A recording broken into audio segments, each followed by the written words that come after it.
Hello, it is I, Hades, and today we're going to be talking about SummerSlam and giving my predictions for the matches that have been made for SummerSlam. Now, I'm predicting the matches that have been confirmed. SmackDown still has yet to happen, so maybe there is a match that is made on there, but I don't think there's going to be another one added to the card, so we're just going with what we're going with, and if there is a match added, I will just give my prediction in the comments down below. Now, I do have some stuff I do want to say about SummerSlam. While I am excited for this card, I think some of this card is going to be very fun. Now, I've seen some takes about this of about the fact that these tag team matches that they have on SmackDown are not going to be on the card for SummerSlam for the titles, and I do agree with the frustration about that because I would love to see those defended on the pay-per-view.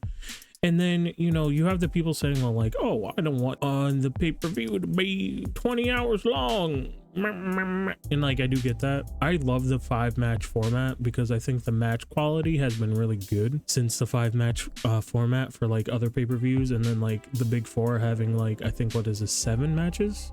I think this has 7 matches on it, but still I do want to see the tag team championships defended on the PLE, man. I do want to see it. So it's been mildly disappointing, and like I think the biggest disappointment of SummerSlam for me with the matches that have been confirmed is that the Wyatt 6 debut match against Chad Gable and the Creed Bros is going to be on a Raw. And I feel like they've been building up the Wyatt 6 for so long, and to have their first match be on just a Raw feels kind of weird. I don't hate it, and I think it's still going to be fun, and I'm happy to see it.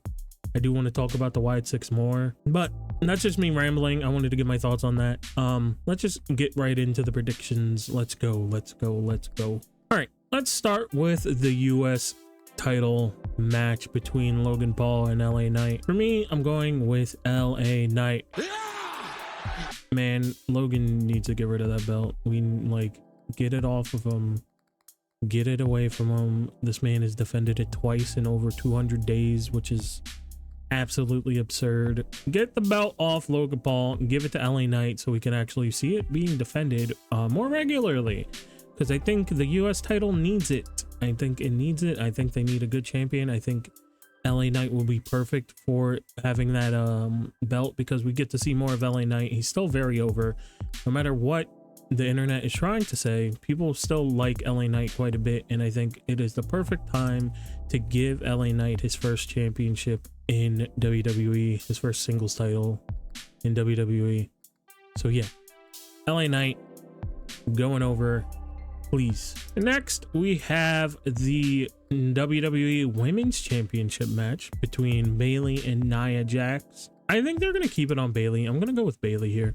I'm going with Bayley. I'm just going with my gut on this one. I think Nia Jax has been pretty good since she came back. I know she's pretty polarizing. People have the way they feel, and that's valid because of her past. It's valid, but I do think they're gonna keep it on Bayley a little bit longer. But I feel like they haven't really been doing much over on SmackDown the last few weeks in general, let alone with Bayley in this championship. Obviously, you have Tiffany Stratton, who will be definitely lurking in the shadows, probably waiting to cash in. I would not be surprised if we see a cash in, or at least an attempt. I'm gonna go with Bayley retaining. I think it will be a fun match. I think it'll be fine. Nia Jax's matches lately have been pretty good, and I'm not gonna lie. So all right, and next up we have Sami Zayn versus Braun Breaker for the Intercontinental Championship. I think you pull the trigger on Braun Breaker here. Now, he lost the last Intercontinental Championship shot that he had. Honestly, I thought this was going to be a triple threat between Braun Breaker, Sami, and Ilya Dragunov. I thought that was the direction they were going, but obviously Braun won the number one contenders match to become the number one contender to go against Sami at SummerSlam. I think this match will be great. I thought their last match was pretty good, but I'm gonna go with Braun Breaker winning.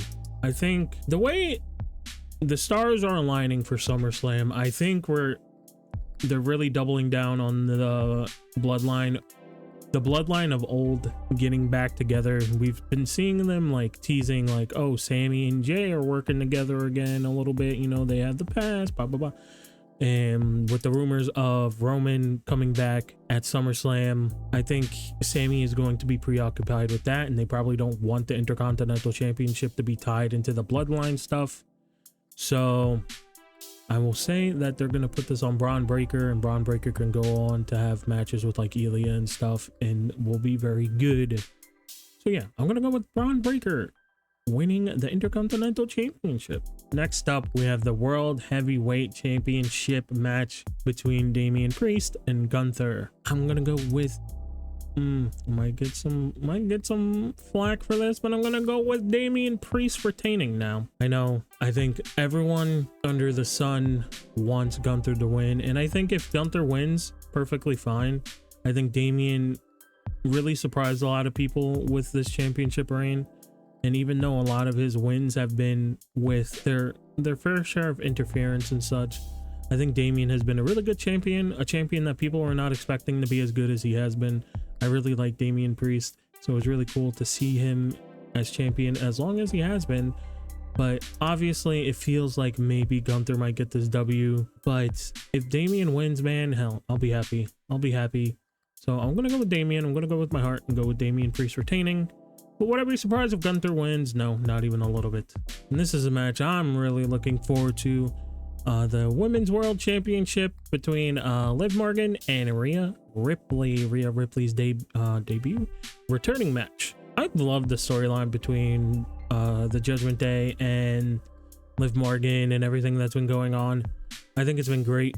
It's been very fun. And this is a hard one to call because like after the video package that Liv Morgan had on Raw, it's hard to not want her to win because like I think Liv is doing some of her best work that she's done in a while in terms of like character and such. I think she's doing great.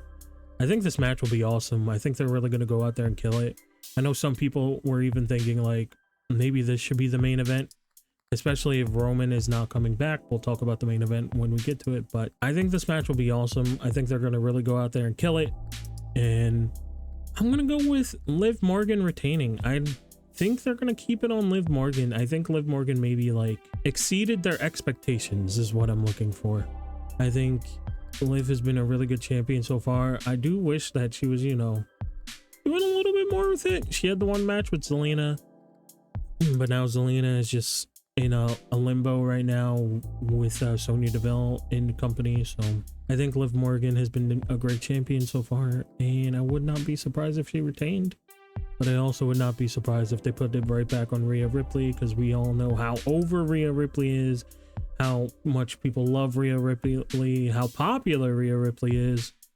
So yeah, but I'm gonna go with Liv Morgan retaining. And here's a match I'm very, very looking forward to. CM Punk versus Drew McIntyre with Seth Rollins as special guest referee. Man, this will be a doozy. I think this match will be awesome. I just want to see Punk in the ring again. I'm praying, I'm hoping, I'm giving all the good energy to Punk. I do not want to see him go through an injury again. I want to see him wrestle more. I know he wants to wrestle more. I think it'll be awesome. It's going to be awesome just to see him wrestling again, because we have not seen him in the ring since the Royal Rumble. So all in all, I'm just really excited to see Punk back in the ring. But I think these two are going to go out and they're going to beat the fuck out of each other. I'm not going to lie. I think they're going to beat the hell out of each other. I think Seth is going to make this really fun as special guest referee. I know a certain old man did not like the referee outfit that Seth had on Monday, but it's Seth. That's like his whole fucking gimmick, dog. He's gonna wear something crazy, and I'm all for it because it's exciting to see what he's going to wear at the PLE. So, but if I have to pick a winner, I would not be surprised if Drew wins. I don't think Punk needs the win necessarily. It will be great to see him win, but I don't think he needs the win. After all Punk has done to Drew McIntyre, if Drew McIntyre wins this, I'm not gonna be like, oh, Punk losing his first match. No, like after everything this man has put Drew through, like if they give him the win, perfectly fine. But I don't think this is the last time we'll see them going against each other. So because of that, I'm gonna go with CM Punk winning this first match between the two of them I do think we will see more of them in the future. I think this feud has been too hot for it just to be a one match, but we'll see. We'll see. So yeah, I'm gonna go with CM Punk winning. Last but not least, we have the WWE Championship match between Cody Rhodes and Solo Sikoa. Man, me and Solo, we're like, maybe I'm a member of the Bloodline. You see that? What kind of match? Cody Rhodes is going to win this, obviously, but it's how it's going to be done that I think most people are curious about. I do not think they're going to put the WWE Championship on Solo Sikoa. I think it's highly, highly unlikely. Would it be fucking crazy? Yeah, it would be insane. People would be fucking pissed, but I don't see it happening. I do think we see Roman in some capacity coming out to not help Cody, but like, yes, help Cody, but not help Cody, if you know what I mean. He's not doing it to help Cody necessarily, but to teach Solo a lesson, possibly. I think there's going to be Bloodline shenanigans all over the place as per usual, and I think it's going to end up in a big brawl between Bloodline 1.0 and Bloodline 2.0. It will be interesting to say the least. I'm pretty excited for this match. I know, like, Solo is not reinventing the wheel in any matches he does, but I think Solo's work has been pretty good so far, and especially like making his character a little bit more believable. I think he's been doing a better job at that, and I think it's probably just a little bit too late for some people, because people have their opinions on him, and that's not changing no matter what they do, sadly. But I do think that Solo has improved. I think Solo has been doing pretty well, and I think a lot of hate towards him is just because people can't get over the fact that maybe, you know, he can be better because of how he was in the past. And like, if that's how you feel, understand it, I get it, but I think Solo is doing great, and I'm excited to see where this Bloodline stuff goes. And those are my predictions for SummerSlam in Cleveland 2024. I think the card's pretty cool, man. I mean, like, I'm not super picky.